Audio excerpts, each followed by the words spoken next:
Praise the lord. కరుణా కటాక్షము గలవాడును దయాదాక్షిణ్య పూర్ణుడైన యేసుక్రీస్తు శుభనామములో మీరు అన్ని విషయములలో వర్ధిల్లుచు సౌఖ్యముగా ఉందురుగాక. ఈ దినపు యేసయ్య జీవపు మాట 73వ కీర్తన 23వ చరణం. నేను ఎల్లప్పుడూ నీ యొద్ద ఉన్నాను. యేసయ్య నామములో ప్రతి స్థలములలో ప్రార్థన చేయుచు, యేసయ్యందు విశ్వాసముంచి, యేసయ్య అడుగు జాడలలో నడుచుచు, యేసయ్య వలె మారాలని ఆశతో ఆకాంక్షతో ఎదురు చూచుచున్న నా దేవుని ప్రియులారా, మన దైనందిన ఆత్మీయ ఆధ్యాత్మిక జీవితంలో ఆయన సన్నిధిలో ధైర్యముగా చెప్పుకోనదగిన సాక్ష్యము గలవారమై ఉండవలెను, చెప్పేవారమై ఉండవలెను. భక్తుడు తన వ్యక్తిగత అనుభవం సెలవిచ్చెను. నేను ఎల్లప్పుడూ నీ యొద్దనే ఉన్నాను అని యేసయ్యతోనే చెప్పాను. ఎంత ధైర్యము కదా. అవును ప్రియులారా, మనము కూడా చెప్పగలిగే స్థాయికి రావలేదు కదా. ఎల్లప్పుడూ అనగా వ్యాధి బాధల యందు, సుఖదుఖముల యందు, శ్రమలు, శోధనలు, ప్రతికూల కార్యములు, సంతోషము, ఆవేదన, ఇలా ప్రతికూల పరిస్థితుల్లో కూడా ఆయన పాదముల యొద్ద ఉండి ఆ స్థాయికి ఎదగవలెను. మన పరిస్థితి అయితే అన్ని అనుకూలమైతే ఆయన యొద్ద ఉండేవారు కొందరు, ప్రతికూలమైతే దూరమయ్యేవారు మరికొందరు, అన్ని బాగుంటే దూరముగా ఉండేవారు ఇంకా కొందరు, కష్టాలు, బాధలు, ఇరుకు ఇబ్బందులు వచ్చినప్పుడు ఆయన యొద్దకు వచ్చేవారు మరికొందరు. ఇలాంటి స్థితులలో ఆత్మీయులు, క్రైస్తవులు ఉన్నారు కదా. మనము అట్టి వారముగా ఉండరాదు సుమి. అన్ని వేళలా, అన్ని పరిస్థితులలో ఆయన యొద్దనే, ఆయన పాదపీఠమై ఉండవలెను. మనము ఆయన యొద్ద ఉండాలి అనుకొనిన, మనలను ఆయన యొద్దకు చేర్చుకోవాలి అనుకొనిన, మనము ఆయనకు ఇష్టులై ఉండవలెను.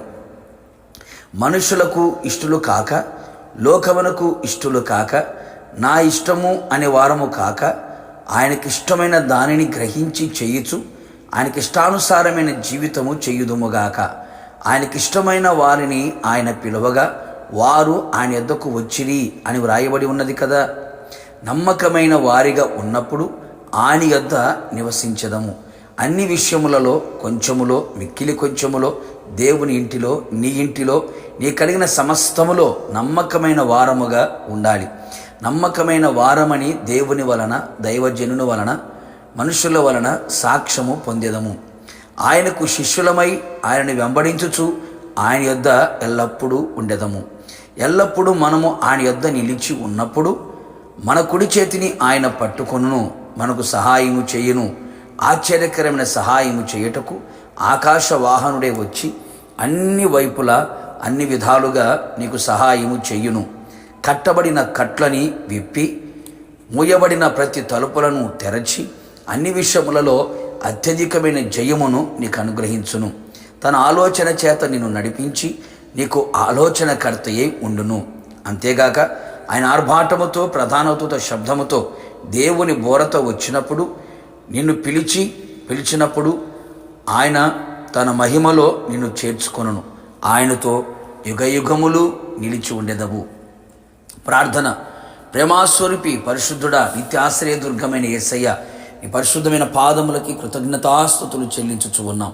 మరొక్కసారి మీ జీవపు మాట చేత మన ప్రాణాత్మ శరీరములని మరింతగా మీరు బలపరిచినందుకే స్తోత్రాలు. భక్తుడు సెలవిచ్చినట్లుగా మేము కూడా ఎల్లప్పుడూ నీ యొద్ద ఉన్నాము అని చెప్పుకునే ఆత్మీయ స్థాయికి, స్థితికి రావడానికి కృప దయచేయండి. ప్రతి పరిస్థితులలో కూడా మీ యొద్దనే, మీ పాదపీఠం యొద్ద నిలుచున్నట్లుగా సహాయము చేయండి.